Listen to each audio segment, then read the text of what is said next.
Pour être frappé d'amnésie quand je le fais.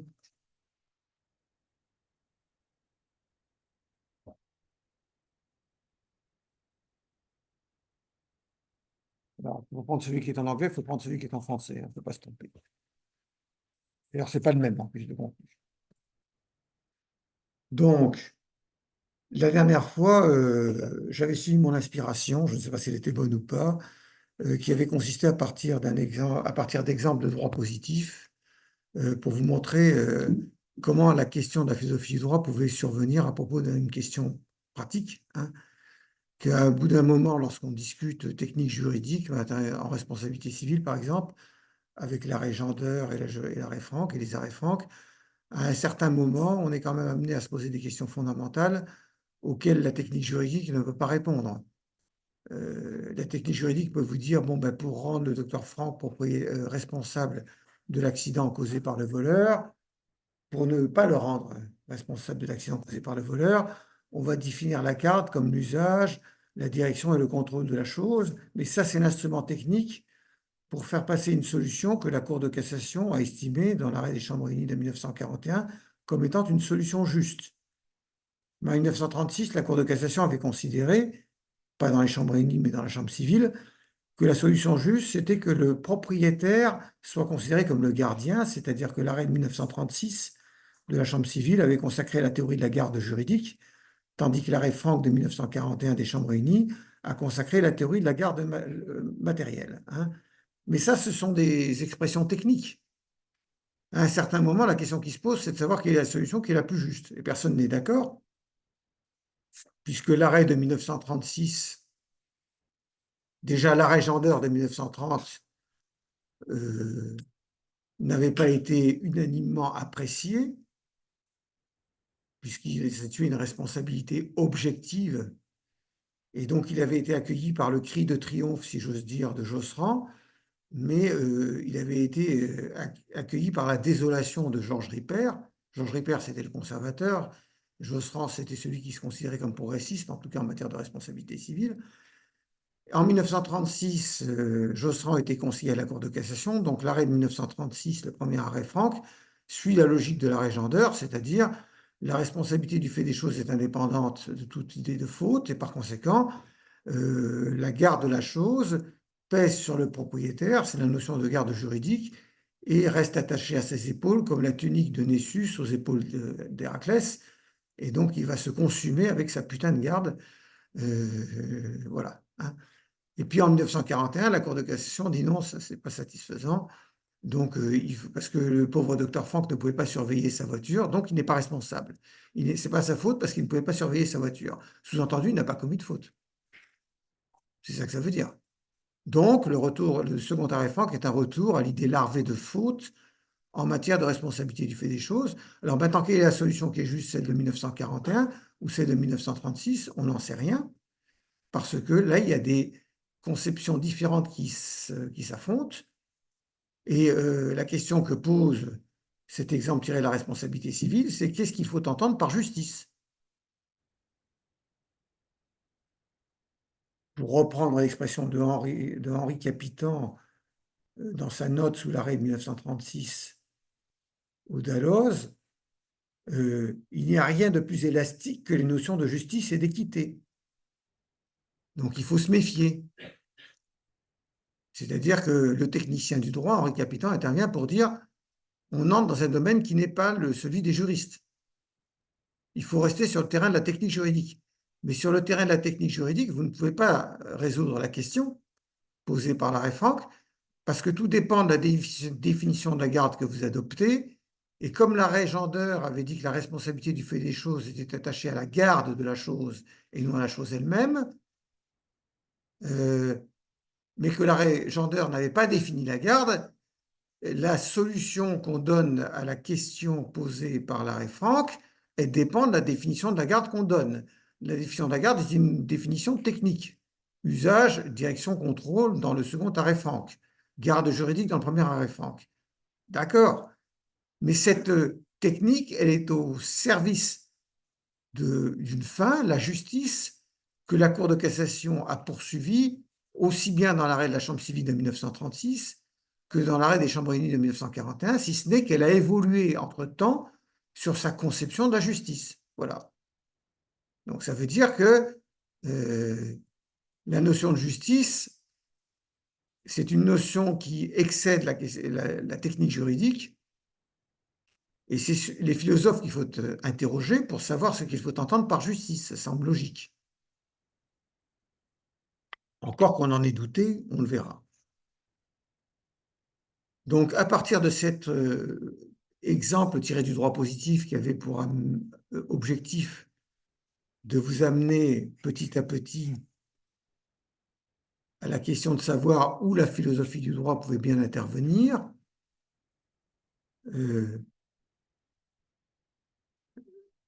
l'introduction générale à ce cours va poser 4 questions auxquelles nous allons essayer de répondre. Première question, qu'est-ce que la philosophie du droit? On a vu avec l'arrêt Gender et les arrêts Franck que la philosophie du droit, c'était quelque chose qui se situait au-delà de la technique juridique. C'était une discipline qui se situait au-delà des bornes de la technique juridique. C'est une discipline qui s'interroge sur les fins que le droit doit poursuivre, mais il faudrait quand même être un peu plus précis que ça. Et c'est donc l'objet de la section 1 de cette introduction générale. Qu'est-ce que la philosophie du droit? On va essayer de cerner davantage cette notion. Puis il y a une deuxième question qui se pose, c'est-à-dire une fois qu'on a compris ce que c'était que la philosophie du droit, on peut se poser une question avec un peu de recul en se disant, mais finalement, est-ce que la philosophie a vraiment vocation à s'intéresser au droit? La philosophie a-t-elle vraiment vocation à s'intéresser au droit? Est-ce qu'il c'est légitime de faire au sein de la philosophie une place à la philosophie du droit? Et c'est ce dont on parlera dans une deuxième section. Deuxième section, pardon. Une troisième question survient, c'est assez empirique tout ça. Hein, bon. Une troisième question me vient à l'esprit. On parle de philosophie du droit. On pense à une branche de la philosophie qui s'occupe, qui traite du droit en fait. Hein. Il y a la philosophie en général, il y a une branche de cette discipline générale qui est la philosophie qui s'intéresse au droit. C'est ça la philosophie du droit. Est-ce que c'est une branche qu'il faut couper ou pas? Ça, c'est la deuxième section qui répond. La philosophie a-t-elle vocation à s'intéresser au droit? Mais maintenant, il y a une autre question que vous abordez dans les toutes premières heures du cours d'introduction générale au droit de première année. Ce sont les rapports de la morale et du droit. Pour bien cerner l'objet de la philosophie du droit, pour bien voir en quoi c'est une branche distincte sur l'arbre de la philosophie, je reviendrai sur cette image plus tard, que j'emprunte à Descartes, il faut distinguer la philosophie du droit de la philosophie morale. Et comment est-ce que la philosophie du droit a pris naissance comme branche de la philosophie distincte de la philosophie morale? C'est la question que nous examinerons dans le paragraphe, dans la section, pardon, 3. Et enfin, on a une dernière question envisagée toujours dans cette introduction générale. Il n'y a que des questions, mais c'est normal, nous sommes en philosophie. Il y a une dernière question à se poser, c'est des rapports que peuvent entretenir la philosophie du droit et la théorie générale du droit. Parce que si vous prenez par exemple la biographie que j'ai mise en ligne sur Agora Assas, vous voyez à la fin de cette biographie une précision que j'apporte en disant je n'ai donné dans cette biographie que des ouvrages de philosophie du droit. Je n'ai pas parlé des ouvrages de théorie générale du droit. Alors, quels sont les rapports entre la théorie générale du droit et la philosophie du droit? S'agit-il d'une seule et même discipline qui est envisagée sous un angle différent par les philosophes du droit et les théoriciens généraux du droit? S'agit-il de deux disciplines distinctes? S'il s'agit d'une seule discipline, quelle est la démarche qui est la plus légitime, celle des philosophes du droit ou celle des théoriciens généraux du droit? Je n'ai pas donné dans la biographie d'exemple de livres de théorie générale du droit, mais vous savez tous qu'il en existe. Paul Roubier, théorie générale du droit, Jean Dabin, théorie générale du droit, Hans Kelsen, théorie pure du droit,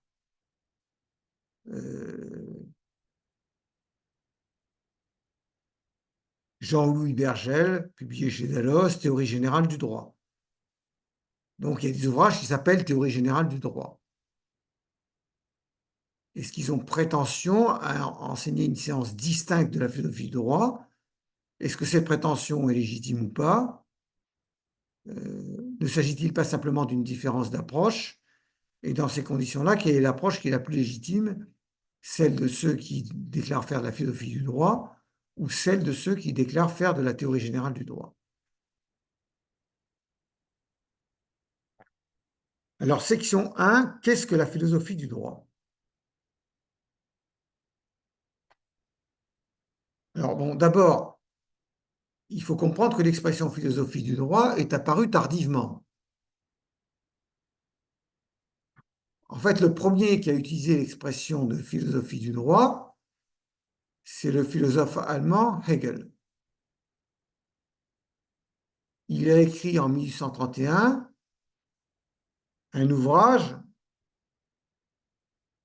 Pourquoi ça s'arrête, ça s'allume, cet écran? Là-bas, oui, okay.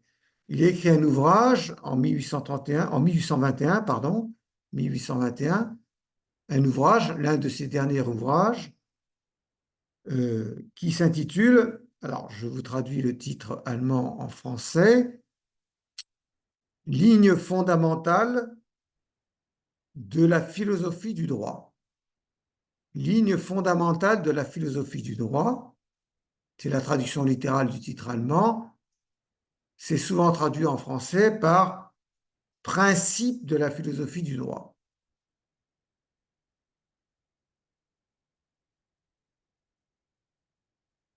Et donc, c'est la première fois que dans un ouvrage, on voit apparaître l'expression philosophie du droit, en allemand, bien sûr. Philosophie des Rechts, pardon. Philosophie des Rechts.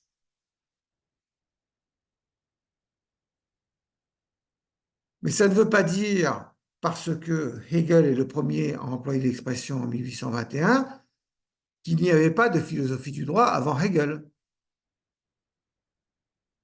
En réalité, la philosophie du droit est aussi vieille que la philosophie elle-même.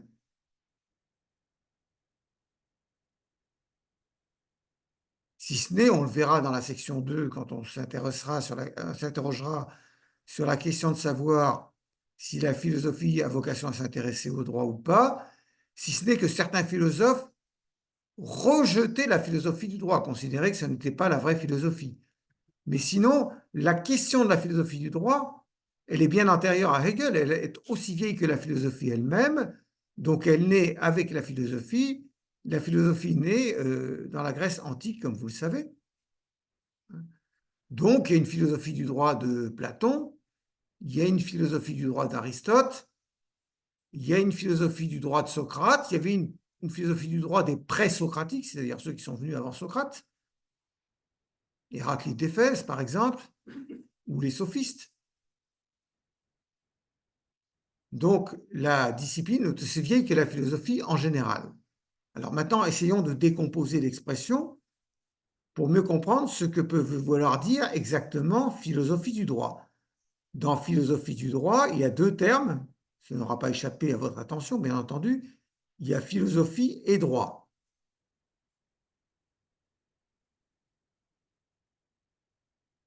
Donc, il s'agit de la philosophie appliquée au droit, c'est comme ça qu'on comprend les choses, et donc la première question, c'est de savoir qu'est-ce que c'est que la philosophie, évidemment. Peut-être vous avez une idée claire de ce que c'est que la philosophie. Si vous avez fait d'un peu d'étymologie et un peu de grec, vous savez que philosophie est un terme composé, qu'il est composé de deux termes. Alors,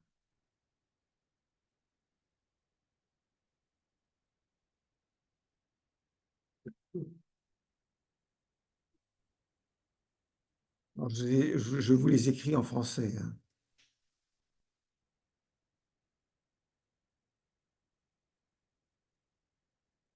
Donc, philia, c'est l'amitié, hein. Philéine, ça veut dire aimer en grec. Et sophos, plutôt c'est philia, et sophia, hein, plutôt que sophia. Alors, sophia en grec, bon, c'est un prénom évidemment de nos jours, mais euh, en grec, ça veut dire, sophia, c'est un terme polysémique, bon, comme beaucoup de termes grecs, mais ça veut dire science ou sagesse. Parce que pour un grec, celui qui est sage, celui qui possède la sagesse, il la possède parce qu'il sait, parce qu'il est savant.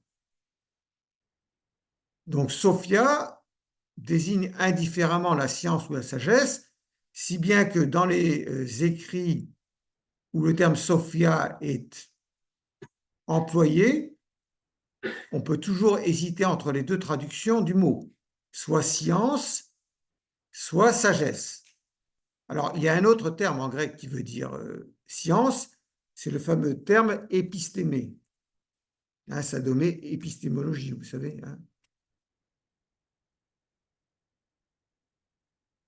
Alors, quand c'est le terme épistémé qui est employé, on est sûr que c'est la science, hein. Mais c'est la science au sens, euh, comment dirais-je, la science au sens où on dirait, par exemple, que la physique est une science ou que l'astronomie est une science. C'est plutôt ça, épistémé, hein.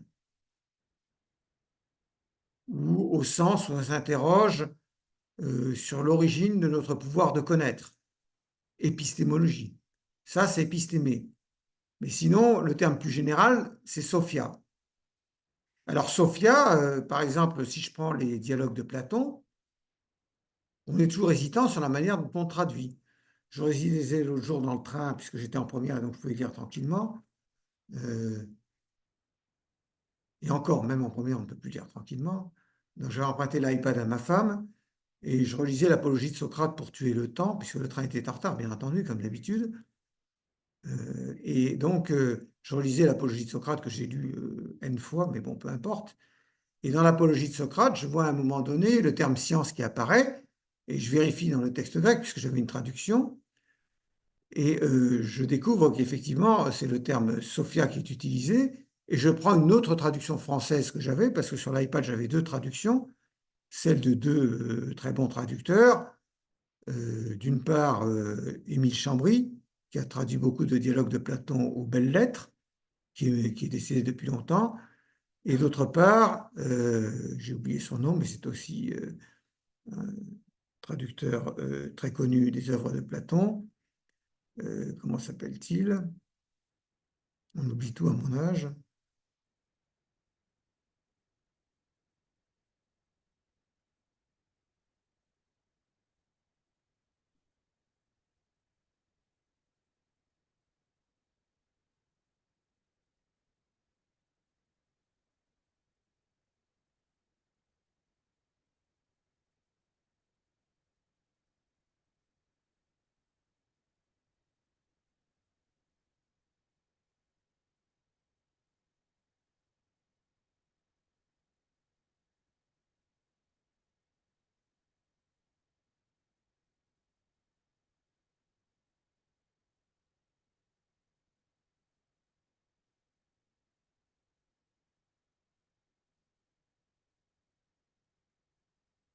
Évidemment, c'est une nouvelle traduction maintenant, donc c'est pas celle-là.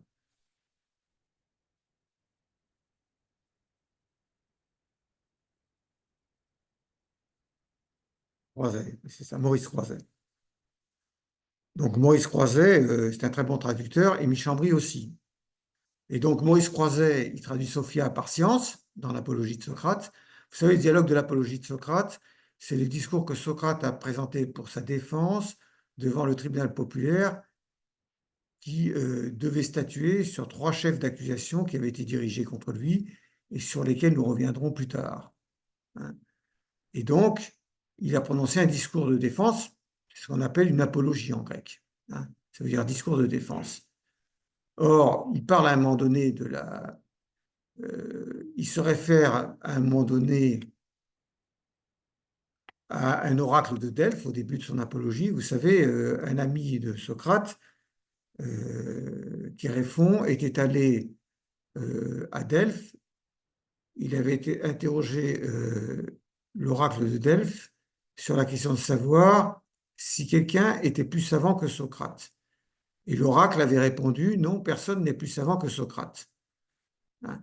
Mais le problème, c'est est-ce qu'on voulait dire plus savant ou plus sage, en fait. Dans la traduction, vous avez une hésitation à ce moment-là. Hein. Et s'il faut traduire Sophos par sage ou par savant, et est-ce qu'il faut considérer que Socrate détenait la science, Sophia, ou la sagesse, Sophia? Ça n'a pas beaucoup d'importance finalement parce que c'est la même chose. C'est-à-dire pour les Grecs, celui qui est savant, il est sage, et réciproquement.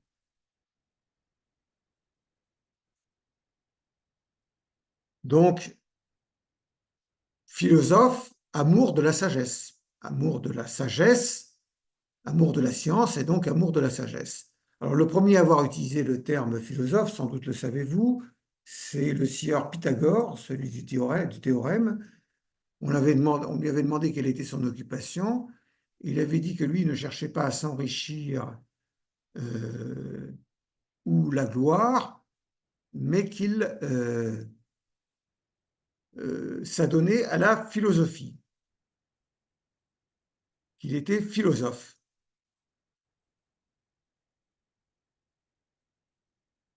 Et que cette occupation l'emportait de beaucoup sur la recherche de la gloire ou de la sagesse. Maintenant, Pythagore n'en a rien conservé dans les écrits, mais en revanche, euh, ceux qui parlent le plus volontiers de philosophie à l'époque grecque classique, ce sont Socrate puis Platon. Enfin, vous savez que Socrate, il n'a rien écrit. Hein. Il est comme Jésus, il n'a rien écrit. Donc voilà. Ce qu'on sait de Socrate, c'est ce que Platon ou d'autres de ses disciples en disent. Mais ce sont ces deux-là qui ont plus particulièrement popularisé le terme philosophe. Dans l'apologie de Socrate, par exemple, Socrate explique que même si le tribunal décidait de le gracier, sous condition qu'il cesse de philosopher, parce que Socrate philosophait, c'est-à-dire qu'il cassait un peu les pieds à tout le monde sur l'agora, avec ses questions que d'aucuns jugeront déplacées, et c'est ça qu'il appelait philosopher. Donc, Socrate a dit au tribunal, même si vous m'acquittez sous la condition que je cesse de philosopher, je ne cesserai pas de philosopher parce que c'est ma vocation et que mon Dieu intérieur, mon daimon, vous savez, le démon intérieur qui animait Socrate, m'ordonne, me prescrit de philosopher. Hein. Donc voilà le terme philosopher tel qu'il est employé par Socrate.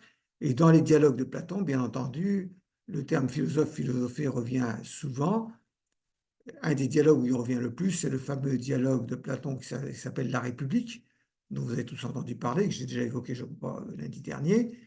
Et c'est dans La République que Platon définit d'ailleurs le philosophe. Il définit le philosophe comme celui qui est amoureux de la sagesse, ou de la science, comme vous préférez, mais c'est lié. Et il établit une relation qui est fondamentale. Je vais trop vite ou ça va? Il établit une relation qui est fondamentale entre la sagesse et la vérité.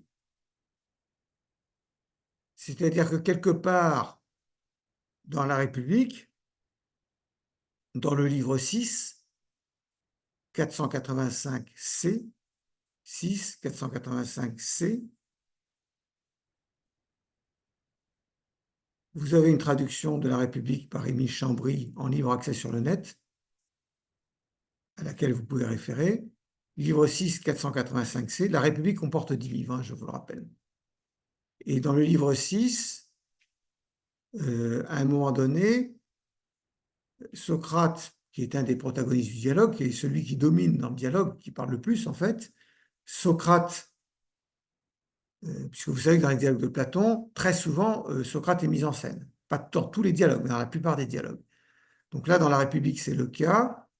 Et Socrate déclare que rien n'est plus propre à la sagesse que la vérité. Rien n'est plus propre à la sagesse que la vérité. Et donc, puisque le philosophe est amoureux de la sagesse, il est en même temps amoureux de la vérité. Donc, il y a un lien établi entre la question de la sagesse ou de la science et la question de la vérité.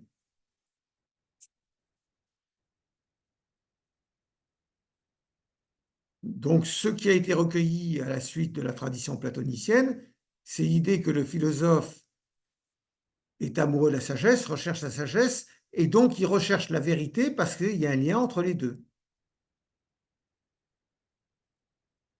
Alors maintenant, vous me direz, qu'est-ce que c'est que la vérité? Ça dépend des philosophes. Tout le monde ne place pas la vérité au même endroit. Tout le monde ne prétend pas que la vérité est connaissable. Certains nient qu'il y ait une vérité, ou certains nient que la vérité est connaissable. C'est le cas des philosophes sceptiques. Hein. Les philosophes sceptiques, ils pensent qu'on ne peut pas atteindre à la vérité, et même certains philosophes sceptiques prétendent qu'il n'y a pas de vérité. Hein.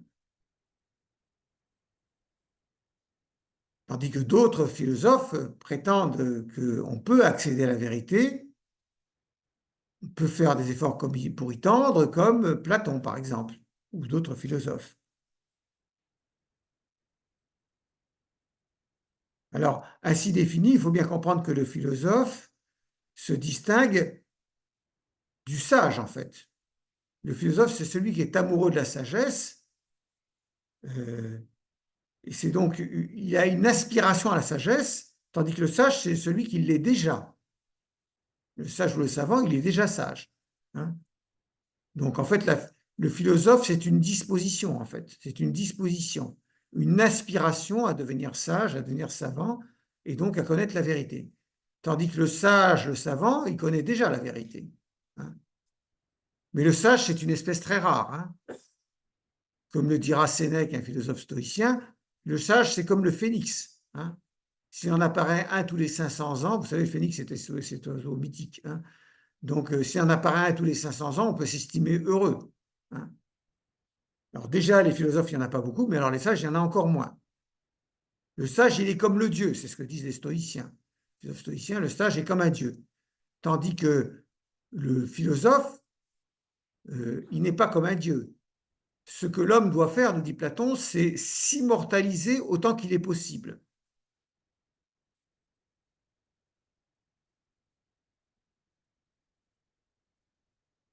Il doit se rendre semblable à Dieu autant qu'il est possible, l'homme. Voilà ce que dit Platon. Donc la philosophie s'attend à permettre à l'homme de se rendre aussi semblable au Dieu qu'il est possible. Mais si l'homme était un Dieu, il ne serait pas philosophe, il serait un sage, tout simplement. C'est quand même important, vous me direz c'est de la philosophie générale, mais il va y avoir des conséquences en droit. Ça veut dire que le philosophe du droit, ce n'est pas forcément celui qui connaît la vérité en droit, mais c'est celui qui aspire à la connaître. En réalité, la philosophie du droit, c'est davantage des questionnements que des affirmations.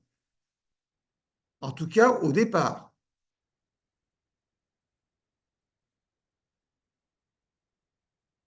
Parce que les philosophes, ils ont une démarche euh, faite de questionnement, d'interrogation. C'est très différent des juristes. Les juristes, ils évoluent toujours dans un monde certain. Hein. Quand vous avez un cours de droit des obligations ou de droit de je ne sais pas trop quoi vous est dispensé, voilà, ben l'enseignant, il vous dit, ben voilà, c'est comme ça, quoi, voilà. C'est comme ça parce qu'il y a un code d'abord qui le dit, donc ça règle la question. Hein. Mais le philosophe, il ne cherche pas la sagesse dans les codes. Hein. Donc, il doit se poser des questions. Donc, il part sur des terrains beaucoup plus meubles que le juriste.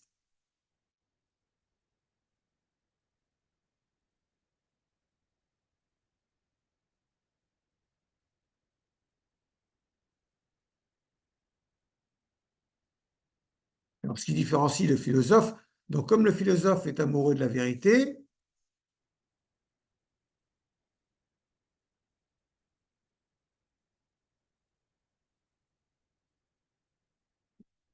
il recherche la vérité et pas d'autres biens apparents qui sont étrangers à la vérité. C'est ce qu'explique Platon. Il y a des gens qui se dispersent dans la connaissance de choses sensibles et qui ne recherchent pas la vérité en elle-même. Et c'est ça qui différencie le philosophe de ces gens-là. Hein. Et bien entendu, Platon explique, par la voix de Socrate, qu'il y a beaucoup plus de plaisir à s'adonner à la philosophie que à rechercher des choses sensibles. Parce que la philosophie s'intéresse à la vérité, donc à des choses éternelles, parce que la vérité doit être éternelle. Hein. Une vérité qui bouge sans arrêt, ça n'est pas une vérité. Hein. La vérité, elle doit être éternelle, elle doit toujours être comme elle a été et le demeurer. Hein. Donc, le plaisir que procure la connaissance de la vérité est bien supérieur au plaisir que procurent les choses sensibles qui, elles, sont fugaces, fugitives. Hein. Si vous mangez dans un restaurant, si vous allez voir une belle pièce de théâtre, vous avez un plaisir sur le moment. Mais bon, après, c'est terminé, quoi. Hein. Tandis que lorsque vous avez connaissance, vous découvrez la vérité, comme la vérité est éternelle, le plaisir qui est attaché à la connaissance de la vérité, il est aussi. Donc le bonheur que procure la philosophie, enfin c'est Platon qui parle évidemment, est bien supérieur au bonheur que produit sur l'homme les choses sensibles. Alors maintenant, ça ne veut pas dire que le philosophe se complaise automatiquement dans une activité uniquement spéculative. Hein. C'est-à-dire que le philosophe aspire à la contemplation de la vérité, comme le disait Platon, mais ça ne veut pas dire qu'il doit se satisfaire uniquement de la contemplation de la vérité. Une fois qu'il a contemplé, il doit agir. Toutes les philosophies comportent un volet pratique.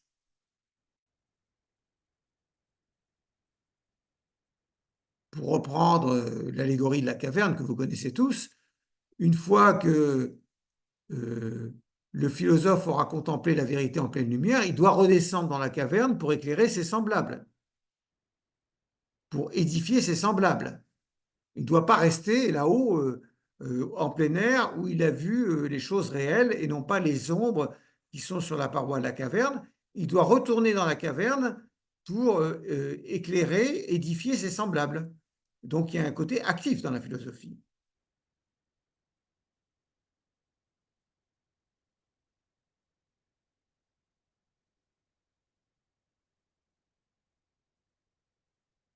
Et d'ailleurs, Platon a écrit dans une lettre, alors pour préciser, on y reviendra, mais la philosophie politique est au cœur de la pensée de Platon.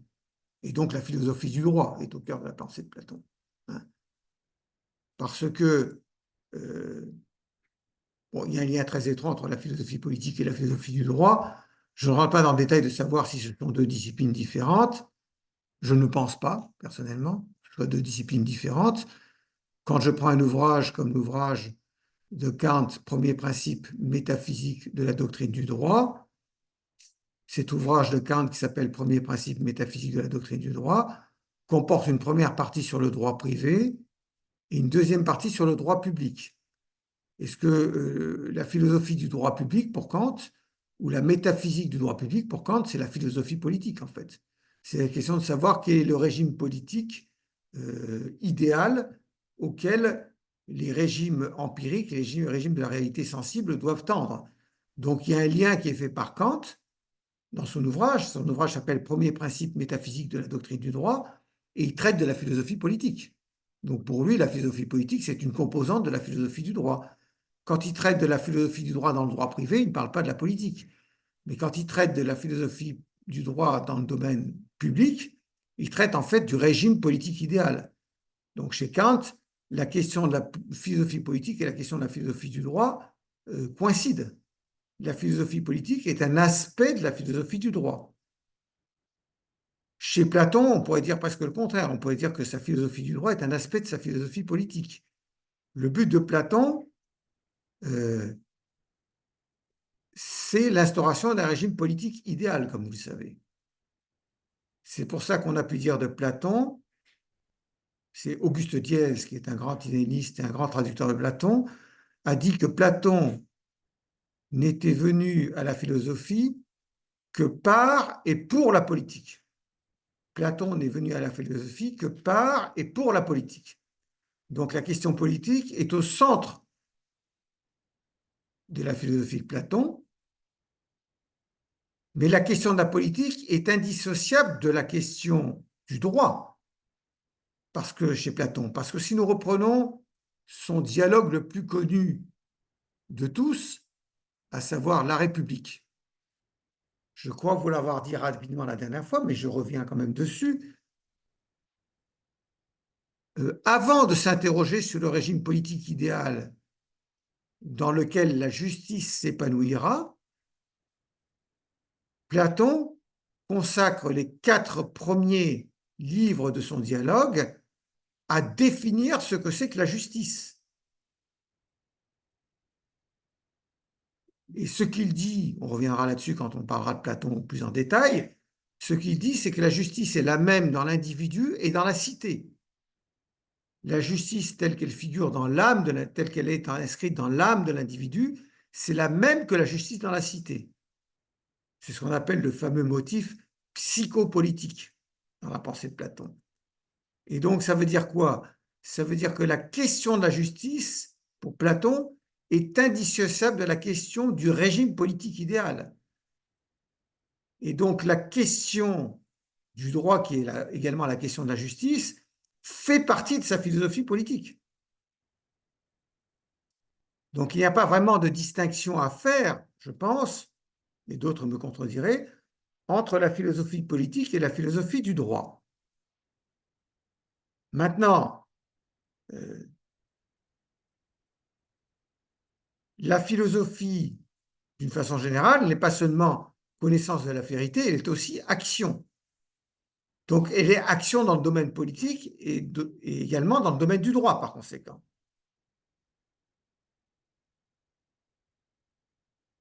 Celui qui se complairait uniquement dans la contemplation de la vérité, uniquement dans la théorie, et qui ne se préoccuperait pas de mettre ses idées en application, ne serait pas un vrai philosophe, aussi bien pour Platon que pour Kant, par exemple.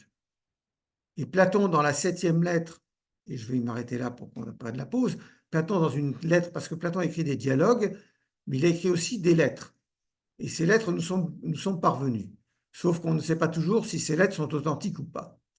En tout cas, il y a une lettre de Platon qui est très connue, qui est la 7e lettre, dont on considère généralement qu'elle est authentique.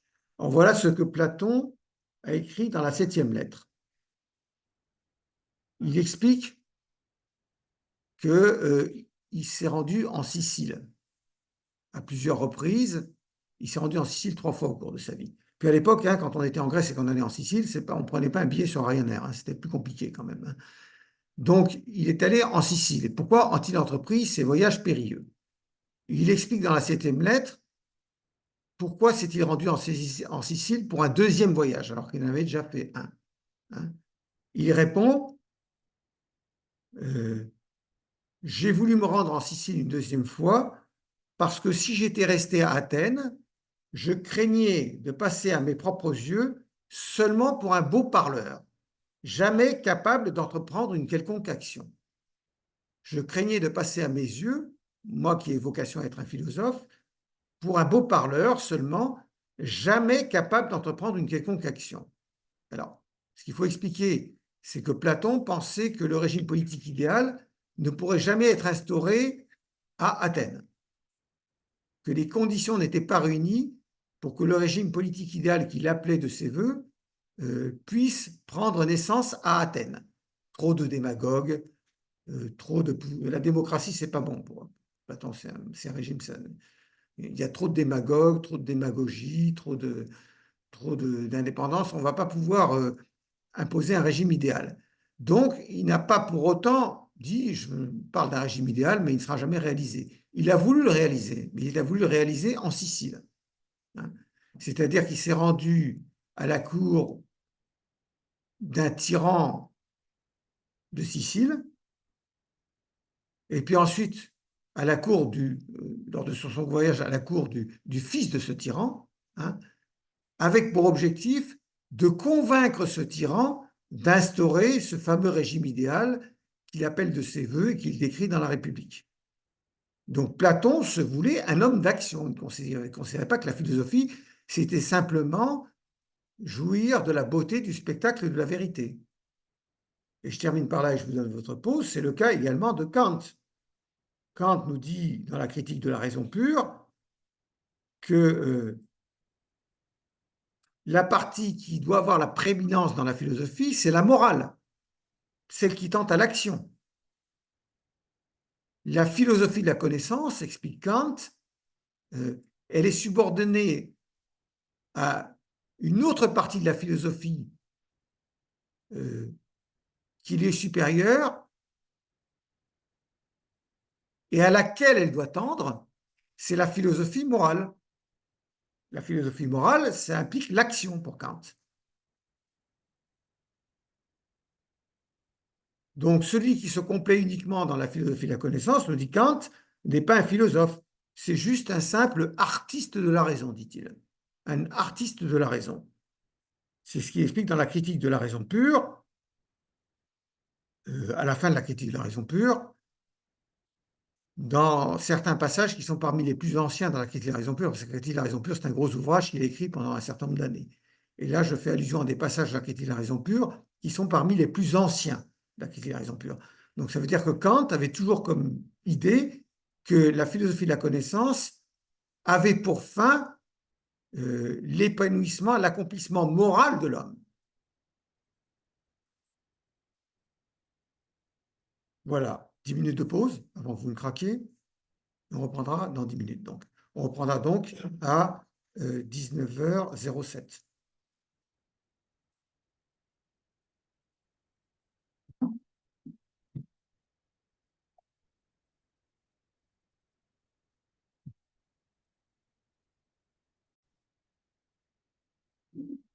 Bien, nous reprenons ce cours.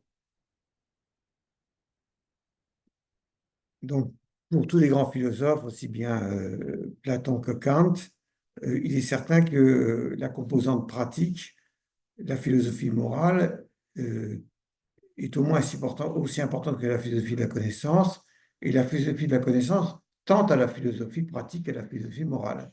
Il y a même des philosophies, d'ailleurs, il y a même des philosophies qui rejettent la réflexion théorique et qui se réduisent à la pratique de la vertu. Ça existe des philosophies comme ça. Hein. Peut-être vous avez entendu parler des cyniques. C'est une école de philosophes de l'Antiquité qui a pris naissance au IVe siècle avant Jésus-Christ. Et donc les cyniques, cynique ne doit pas s'entendre au sens moderne du terme, pas plus que lorsque j'ai parlé de sophiste antérieurement, il fallait entendre sophiste au sens moderne du terme. Aujourd'hui, un cynique, quand on pense à un cynique au sens moderne du terme, on pense au neveu de Rameau, en fait. Hein. Le personnage qui amoral. Hein. Mais ce n'est pas du tout ça. Le philosophe cynique de l'Antiquité n'est pas du tout un personnage amoral. Au contraire, c'est un personnage qui soutient qu'il n'y a qu'une seule chose qui vaille, c'est la morale. Et il rejette toute activité spéculative au profit d'une pratique de la vertu. Donc, il pense qu'on devient sage en pratiquant la vertu et non pas en développant sa connaissance théorique. Hein. Comme l'ont dit les stoïciens des philosophes cyniques, les stoïciens, c'est une autre philosophie du IVe siècle avant Jésus-Christ et au-delà, le cynisme et le stoïcisme font partie de ce qu'on appelle les philosophies hellénistiques. Les philosophies hellénistiques, ce sont celles qui se sont épanouies. Elles ont pu commencer antérieurement, mais elles se sont épanouies euh, à l'époque de la Grèce antique qu'on appelle l'époque hellénistique, qui débute avec la mort d'Alexandre en 323 avant Jésus-Christ. Alexandre le Grand, 323 avant Jésus-Christ.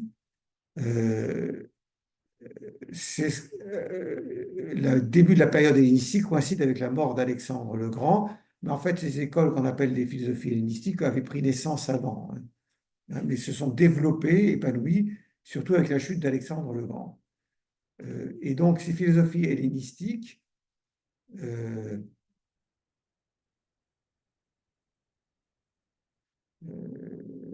il y en a différentes. Il y a notamment le stoïcisme et le cynisme. Le stoïcien se considère comme des descendants des cyniques, en fait, des gens qui ont perfectionné le cynisme.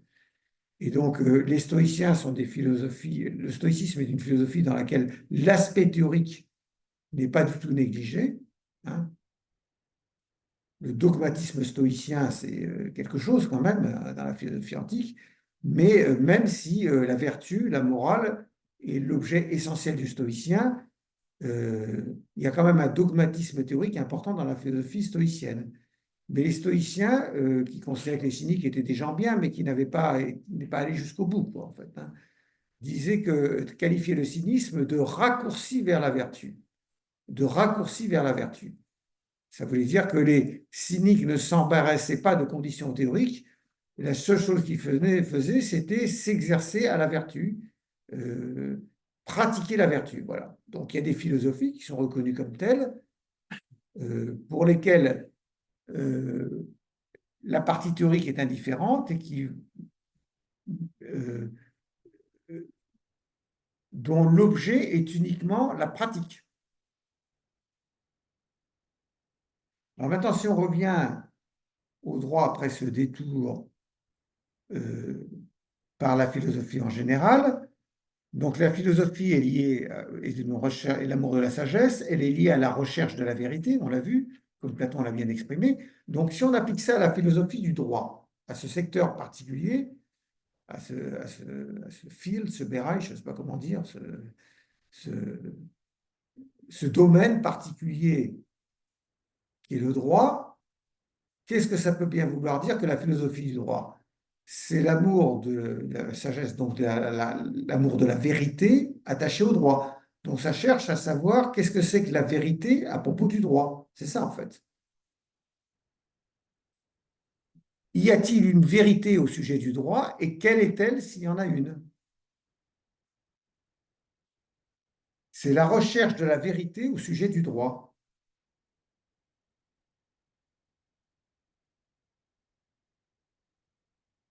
C'est-à-dire la recherche, qu'est-ce qui exprime, comment dirais-je, euh,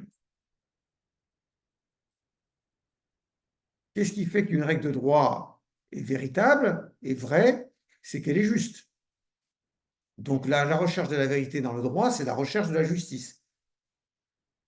Qu'est-ce que la justice? Comment se définit-elle? Ce qui n'est pas une mince affaire. On a vu avec l'arrêt Franck, avec l'affaire Franck, que tout le monde n'avait pas la même conception de la justice. Et la question de savoir ce qu'est la justice et donc de ce qu'est le droit euh, est d'autant plus difficile à traiter que lorsqu'on pense vérité, on pense à quelque chose, sous réserve hein, de certaines philosophies, mais bon, simplifions, on pense à quelque chose d'immuable, d'éternel, hein. La vérité, elle est toujours pareille à elle-même, sinon ça n'est pas la vérité si elle change, hein. Or, les lois positives, les lois humaines, elles changent dans l'espace et dans le temps, les lois positives. Vous connaissez hein, l'expression célèbre de Montaigne que Pascal paraphrasera, vérité en deçà des Pyrénées, erreur au-delà. Vérité en deçà des Pyrénées, erreur au-delà. Ce qui traduit là, et vous voyez le terme vérité. Vérité en deçà des Pyrénées, du Pyrénées, vérité en deçà des Pyrénées, erreur au-delà. Vérité en deçà des Pyrénées, erreur au-delà. Hein. Ça veut dire ce qui est juste en deçà des Pyrénées peut être considéré comme injuste au-delà des Pyrénées. Hein. Et pourquoi? Parce que ce qui est considéré comme vrai en deçà des Pyrénées est considéré comme faux au-delà des Pyrénées. Donc on voit bien que la justice est liée à la vérité dans le droit, hein, et la vérité dans le droit, malheureusement, on a des difficultés à l'appréhender parce qu'en tant que juriste, on est confronté avec des lois qui changent dans l'espace et dans le temps. Et comment trouver une vérité avec des lois positives qui sont changeantes, inconstantes?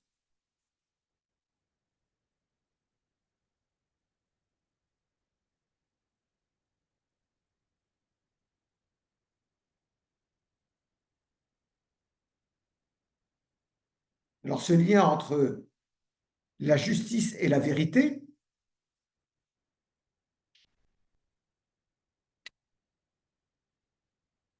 il est traditionnel dans les philosophes qui se sont intéressés au droit.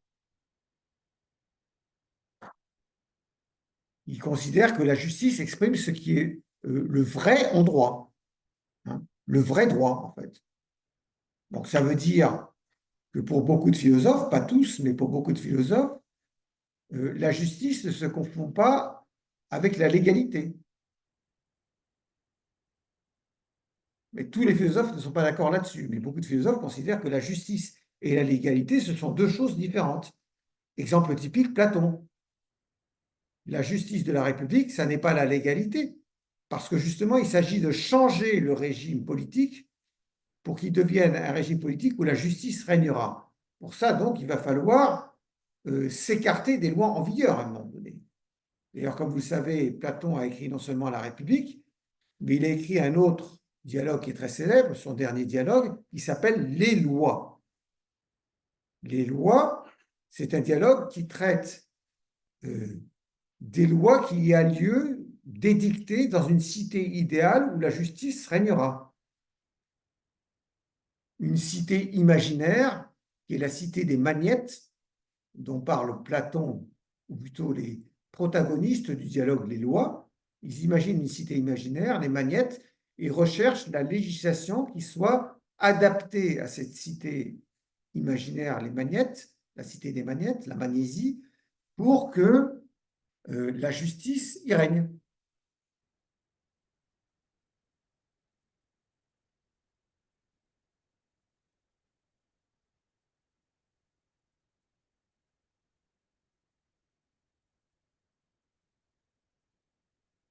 Donc, lien entre euh, la justice et la vérité. En fait, la justice établit ce qui est vrai en droit, ce qui doit être considéré comme vrai en droit. Voilà. Hein. Et donc, la question euh, de la vérité au sujet du droit, elle peut se poser de façon plus simple en disant, c'est cette question de la vérité au sujet du droit, c'est la question de qu'est-ce que le droit en fait? Qu'est-ce que le droit en réalité? Qu'est-ce que c'est que l'essence du droit? Qu'est-ce que l'essence du droit? Ce qui revient au même que de se demander qu'est-ce que la justice? Puisque la justice est l'objet du droit, la fin du droit. Donc, se demander ce que c'est que le droit, c'est se demander ce que c'est que la justice. Donc, vous voyez que la question de savoir ce que c'est que la philosophie du droit débouche sur une seconde question qui est de savoir qu'est-ce que c'est que le droit, en fait.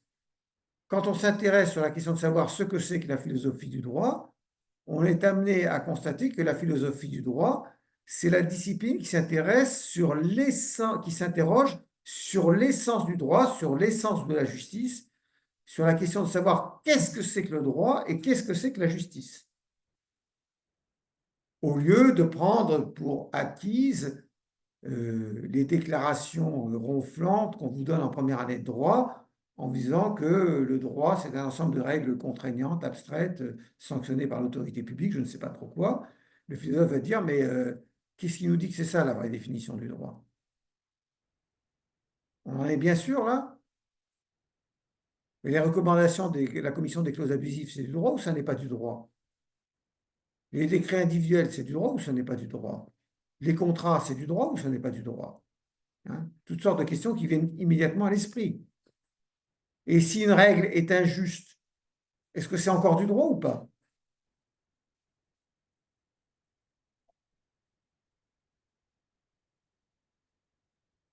Et donc, si on prend un philosophe célèbre, entre tous les philosophes célèbres qui est Kant, si on revient à lui, et si on reprend son ouvrage Premier principe métaphysique de la doctrine du droit, je traduis le titre allemand, Premier principe métaphysique de la doctrine du droit. Kant n'utilise pas l'expression philosophie du droit. Hein. En fait, ce qu'il appelle la philosophie, lui, c'est la métaphysique, Kant. Donc, il parle de métaphysique du droit, en fait. Et donc, son ouvrage consacré à la philosophie du droit s'intitule Premier principe métaphysique de la doctrine du droit. Hein.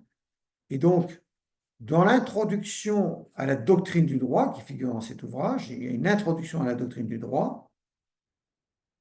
Et dans cette introduction à la doctrine du droit, Kant se pose la question de savoir qu'est-ce que la doctrine du droit? En d'autres termes, qu'est-ce que la philosophie du droit?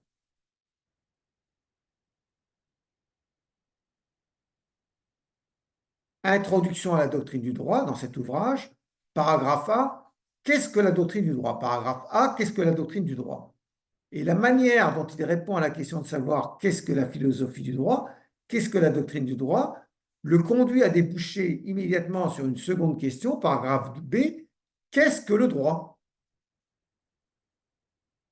Parce que son paragraphe A le conduit à considérer que ce qu'il appelle la doctrine du droit, ce qu'on appellerait la philosophie du droit, traite de la question de savoir ce que c'est que le droit. Donc, paragraphe B, qu'est-ce que c'est que le droit? Voilà la question que se pose Kant inévitablement. Et à ce stade de ces développements, paragraphe B de la doctrine du droit, Kant introduit une distinction fondamentale entre deux questions pour mieux expliquer son propos. Il nous dit qu'il y a deux questions qui se posent en réalité à propos du droit. Il y a la question qu'est-ce que le droit?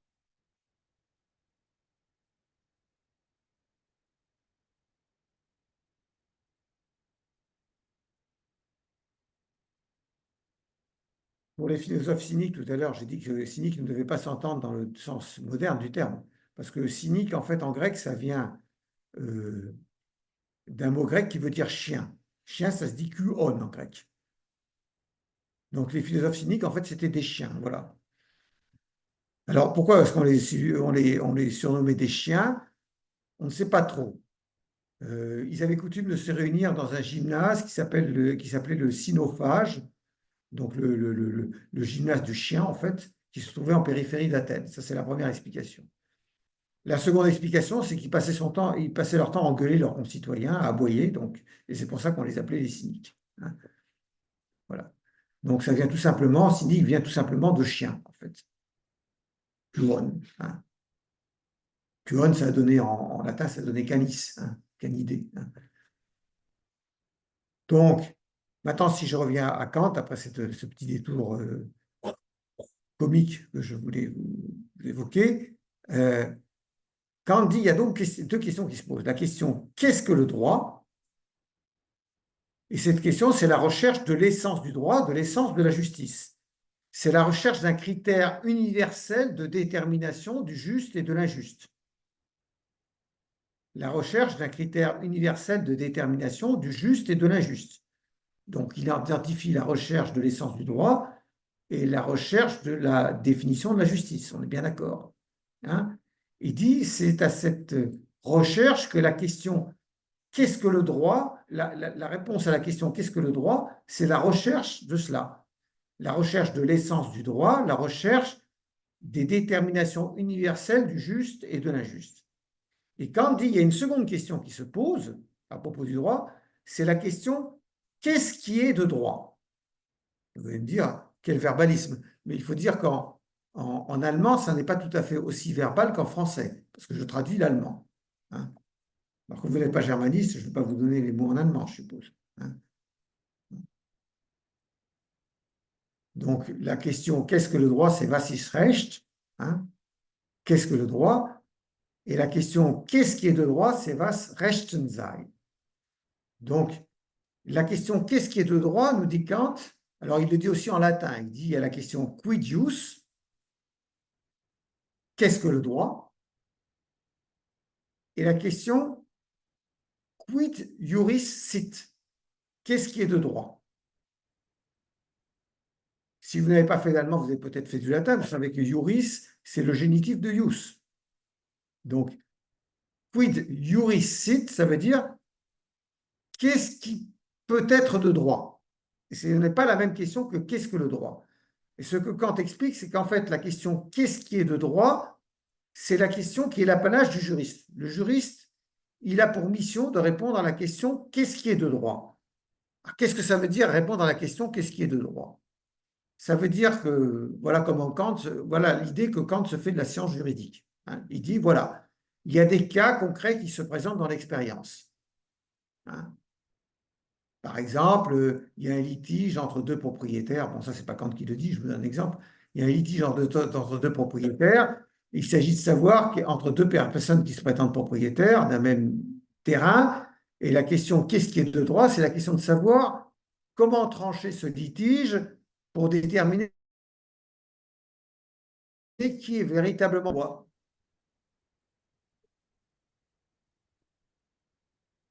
Par exemple, la loi dit que pour être propriétaire, donc il faut prouver son titre de propriété, donc il faut soit produire un titre de propriété, soit justifier d'une usurpation trentenaire ou abrégée en matière immobilière. Donc celui qui va l'emporter dans un tel litige, c'est celui qui, conformément à la loi, ou la jurisprudence, hein, Kant ne faisait pas la différence, conformément à la loi, peut être considéré comme propriétaire d'après le droit positif. Hein. Et ça, c'est une question, dit Kant. Alors ça, le juriste, il est fort pour répondre à ce genre de questions, parce que c'est son métier. En fait, le juriste, pour Kant, c'est un ouvrier spécialisé. Il dira dans un autre ouvrage. C'est une sorte d'ouvrier spécialisé. Il est un peu comme le mec qui travaille chez Renault, qui assemble des bagnoles, mais lui, en fait, il assemble des raisonnements juridiques. C'est pas un type très intelligent, en fait, pour Kant. C'est un exécutant, en fait, le juriste. C'est un exécutant parce que il ne recherche pas la vérité, il recherche la solution à donner à des cas qui sont donnés dans l'expérience à la lumière de son code. Il prend son code, et il applique son code pour savoir quelle solution donner à un litige. Par exemple, il y a un monsieur qui se plaint euh, d'avoir acheté une horloge ancienne, une horloge qu'il croyait ancienne, en fait, elle n'est pas ancienne, c'est une copie d'une horloge ancienne. Il va demander la nullité du contrat pour erreur. Pour savoir s'il peut l'obtenir, il faut se reporter aux dispositions du Code civil qui nous disent euh, l'erreur n'est une cause de nullité du contrat que si elle porte sur les qualités essentielles de la prestation. Les qualités essentielles de la prestation, ce sont celles qui ont été expressément ou tacitement convenues entre les parties et en considération desquelles elles ont contracté. Article 1132-1133 du Code civil. Donc le juriste, ce n'est pas compliqué en fait. Hein. Il va enchaîner ses raisonnements à partir de là. Il va partir de la majeure du syllogisme, comme on aime bien dire. Il va l'appliquer aux faits, il va tirer la conclusion. Mais ça ne permet pas de répondre à la question de savoir ce qui est juste ou pas. Ça permet juste de répondre à la question de savoir qu'est-ce que le droit positif prescrit. Voilà. Hein. En fait, dit Kant, dans ce paragraphe B de l'introduction à la doctrine du droit, Kant dit, en fait, le juriste est aussi embarrassé par la question de savoir qu'est-ce que le droit que le logicien est embarrassé par la question qu'est-ce que la vérité?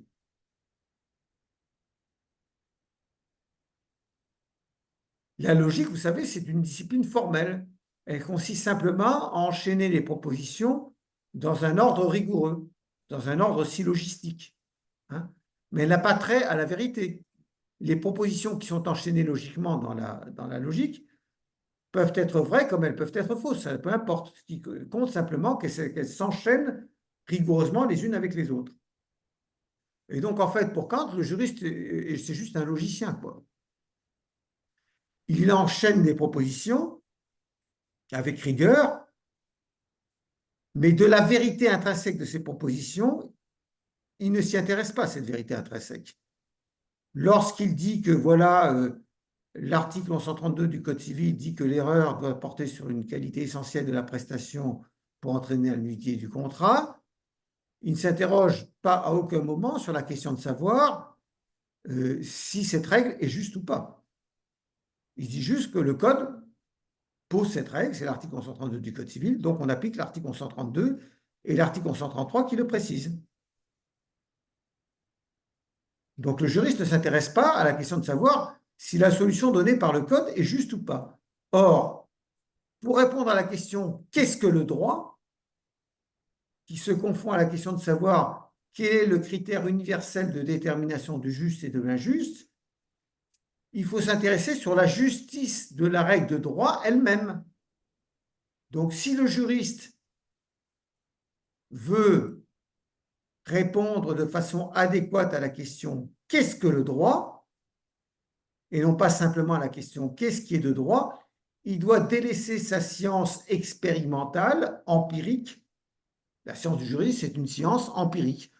On examine des cas dans l'expérience et on regarde de quelle manière ces cas tombent sous l'application d'une règle posée par le Code civil ou par extension par la jurisprudence rendue par interprétation du Code civil. Je parle du droit civil, mais on pourrait dire la même chose en droit des affaires, hein, bien sûr, ou n'importe quelle discipline juridique.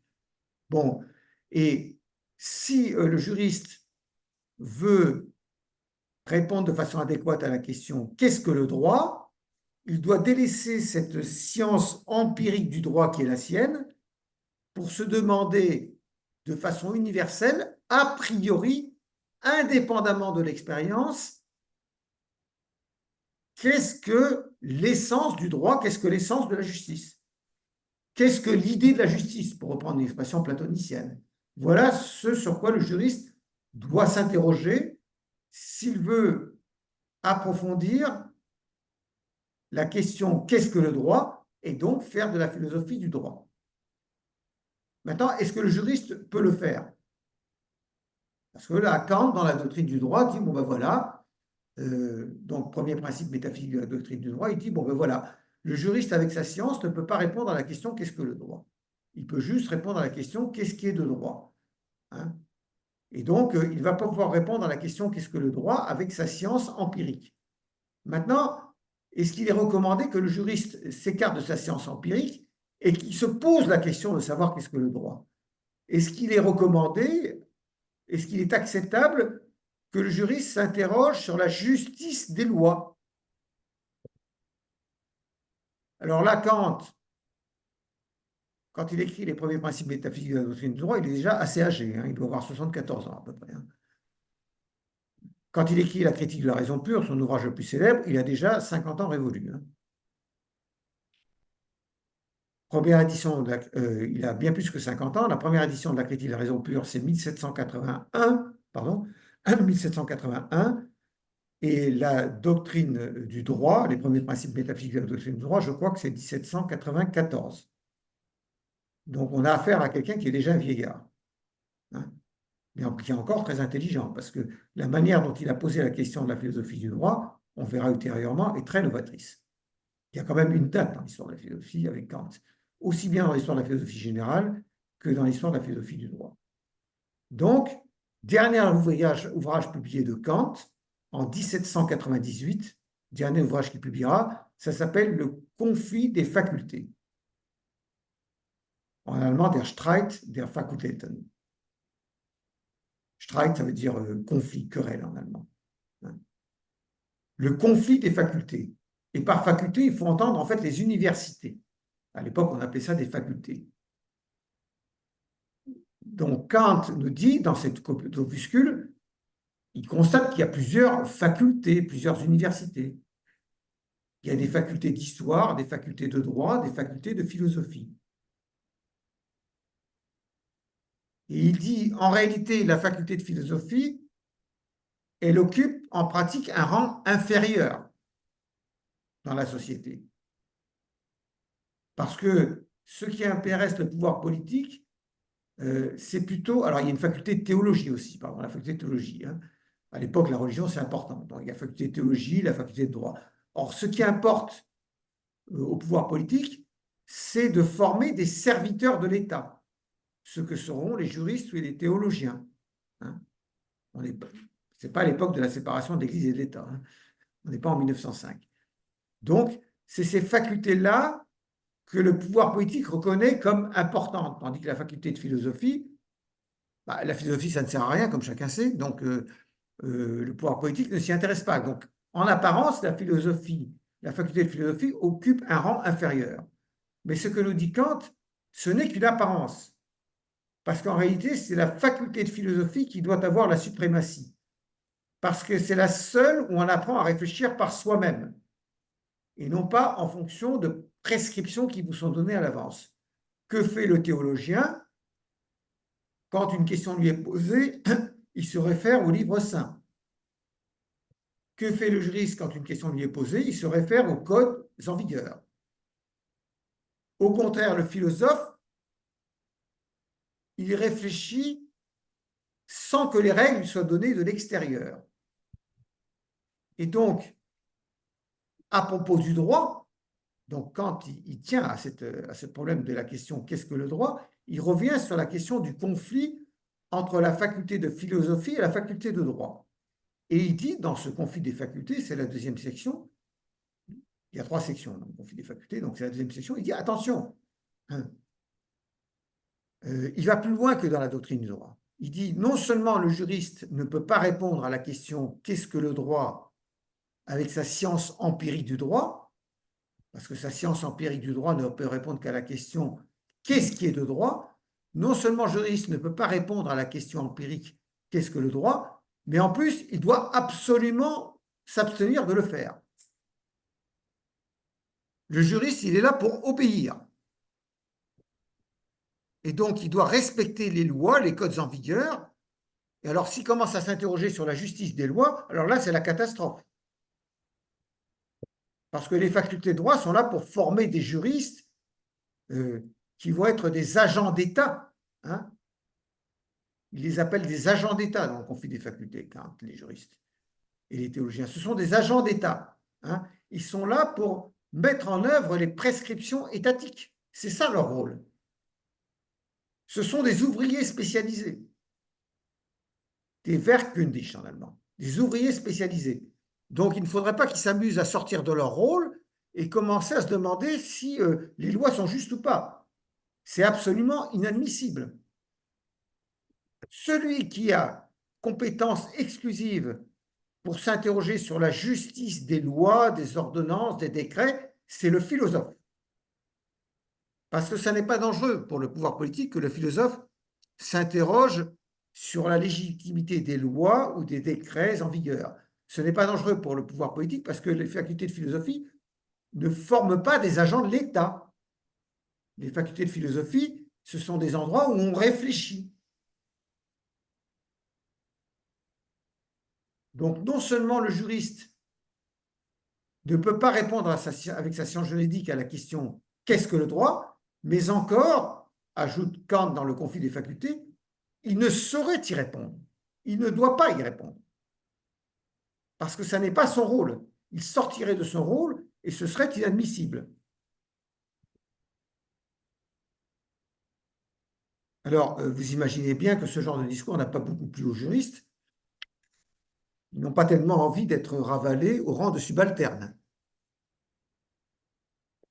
Mais là, les philosophes pensaient qu'ils tenaient le bon bout, si je puis dire. Hein, parce que cette distinction entre la question « qu'est-ce que le droit ?» et la question « qu'est-ce qui est de droit ?»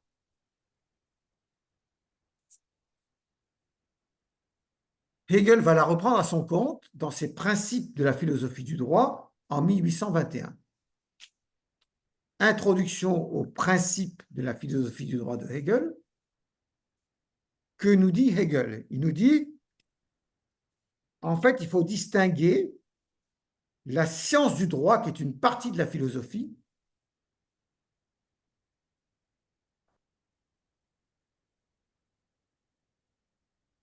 la science du droit, qui est une partie de la philosophie, et la science juridique positive. Je vous traduis le jargon de Hegel. Parce que alors là, non seulement c'est de l'allemand, certains ont dit que de toute façon, Hegel, on ne pouvait rien y comprendre, même si on parlait l'allemand, parce qu'il était souabe en réalité. Donc, si on ne parlait pas le souabe, on ne peut pas comprendre Hegel. Bon, alors, je laisse. En tout cas, Hegel en allemand, c'est vraiment galère. Mais en fait, donc je traduis, j'utilise la traduction de Jean-François Kervégan, qui est le grand spécialiste, un des grands spécialistes français de Hegel, hein, et un grand spécialiste de la philosophie du droit également, qui est membre de l'Institut Michel Villet, qui est professeur émérite de philosophie à la Sorbonne. Hein. Mais je me souviens quand même d'une conférence de Jean-François Kervégan où il analysait un texte de Hegel, et à un moment donné, il dit alors là, je ne suis pas tout à fait sûr d'avoir compris ce que Hegel disait. Alors, il se tombait, putain, le mec, il travaille 40 ans sur Hegel, et il n'arrive toujours pas à comprendre Hegel. C'est pour dire que, voilà, quoi. Hein.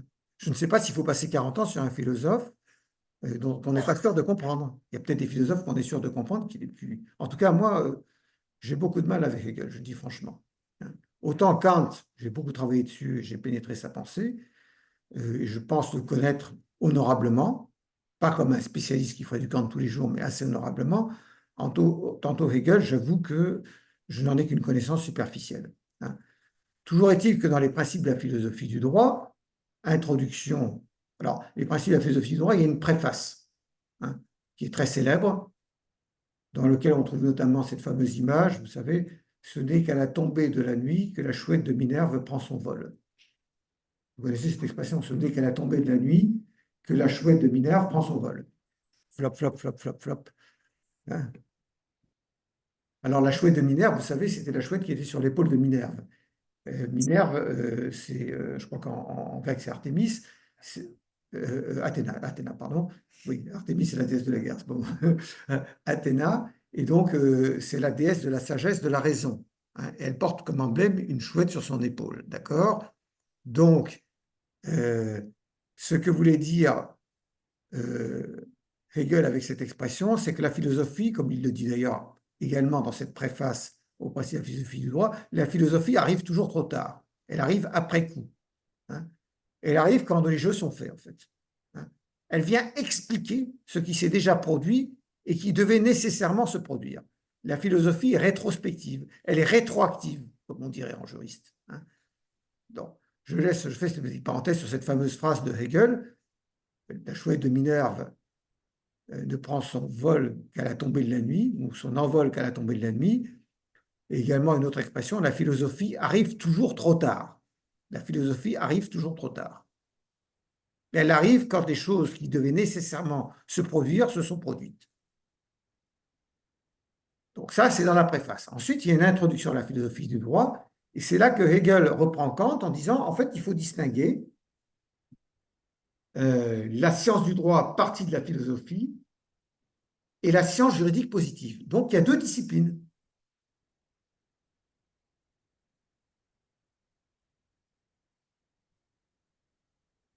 Et il ajoute immédiatement, la science juridique positive, c'est celle qui se propose de préciser ce qui est de droit. Quid sit juris, ce qui est de droit. Donc en fait, c'est la science dont Kant disait que c'était l'apanage des juristes. C'est-à-dire que, nous dit Hegel, elle n'a seulement pour objet des déterminations particulières. Elle a simplement pour objet des déterminations particulières. Elle se pose la question, dans tel ou tel cas d'expérience, comment répondre à un problème en utilisant le code. Et ça, c'est la science juridique positive, mais il ne faut pas la confondre avec la science du droit proprement dite, qui est une partie de la philosophie. La science du droit proprement dite, qui est une partie de la philosophie, elle traite de la réalité effective du droit. Je n'ose pas dire de ce que c'est que le droit, parce que ça ne cadrait pas avec la pensée de Hegel, mais de la réalité effective du droit en lui-même, si vous préférez, mais ce n'est pas une expression hegelienne. Hein. Et puis alors Hegel ajoute, en bas de page, ou à la suite, il faisait des remarques, vous savez, il faisait des notes de bas de page. Alors, il fait une remarque, il dit, en réalité, la science du droit, qu'il appelle aussi d'ailleurs le droit philosophique ou le droit naturel, il appelle ça aussi le droit philosophique ou le droit naturel, il dit la science du droit et la science juridique positive entretiennent les mêmes rapports que les instituts et le digeste. Vous avez entendu parler des instituts et du digeste. Ce sont les deux premiers livres du corpus juris civilis de Justinien. C'est-à-dire que Hegel veut dire, en fait, les instituts posent des principes, posent le principe de ce que c'est que le droit, parle du droit philosophique, tandis que le digeste, lui, il fait application de cette science du droit dans l'expérience. Parce que ce qui est important, et j'ai oublié de le dire à propos de Kant, et j'ai redit à propos de Hegel, ni chez Kant ni chez Hegel, il peut y avoir d'opposition entre les principes philosophiques du droit et le droit positif. Hegel ne considère pas plus que Kant, ne considère qu'il y a opposition entre les deux. D'ailleurs, Hegel y insiste très clairement. Il dit qu'il n'y a pas d'opposition entre les deux. Attention.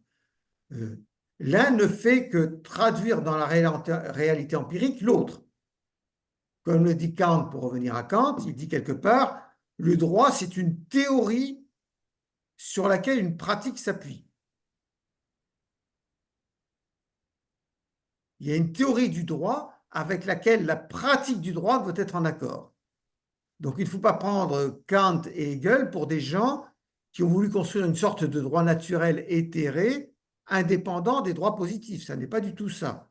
Ils considèrent que la manière dont ils appréhendent le droit, la manière dont ils conçoivent le droit, que leur concept du droit doit refléter ce que le droit est dans la réalité empirique.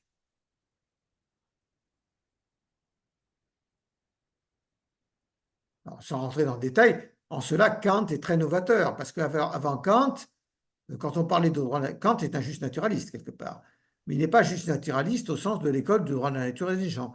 L'école du droit de la nature et des gens, vous savez, Grotius, Pufendorf, tous ces gens-là, ils disaient, bon, il y a un droit naturel, un ensemble de préceptes raisonnables, et c'est ça le vrai droit. Le droit positif, on s'en fout. Le droit positif, il n'a aucune importance.